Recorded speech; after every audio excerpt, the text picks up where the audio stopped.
8 मार्च रोजी रंगपंचमी आहे. रंगपंचमी साजरी करताना पारंपरिक व सुसंस्कृत आणि कोरड्या रंगांनी शांततेत साजरी करा, असे आवाहन जनविकास क्रांती सेना व महाराष्ट्र कामगार सेनेचे अध्यक्ष विष्णू कारंपुरी यांनी केले आहे. रंगपंचमी हा सण धार्मिक आणि राष्ट्रीय सण आहे.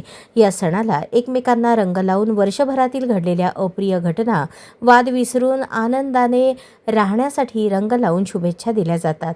या रंगपंचमी उत्सवाचा आनंद द्विगुणित करण्यासाठी आणि मित्रत्व वाढवण्यासाठी आनंदात दोघांच्या सहमतीने रंगपंचमी साजरी करा. रंगपंचमी उत्साहात आणि उत्साही लोक एकमेकांवर अंडी फोडणे, इच्छा नसणाऱ्या लोकांवर रंग फेकणे, रंग लावणे असे प्रकार अलीकडे होताना दिसून येतात. त्यामुळे रंगपंचमीला गालबोट लागण्याची शक्यता नाकारता येत नाही. म्हणून असे कोणतेही अप्रिय प्रकार न करता रंगपंचमी उत्साहात, पारंपरिक आनंदात आणि शांततेने साजरी करूया. रंगपंचमीच्या सर्वांना हार्दिक शुभेच्छा. अशाच नवनवीन अपडेटसाठी जनता राज्य न्यूज चॅनलला सबस्क्राईब करा, लाईक करा आणि शेअर करायला विसरू नका.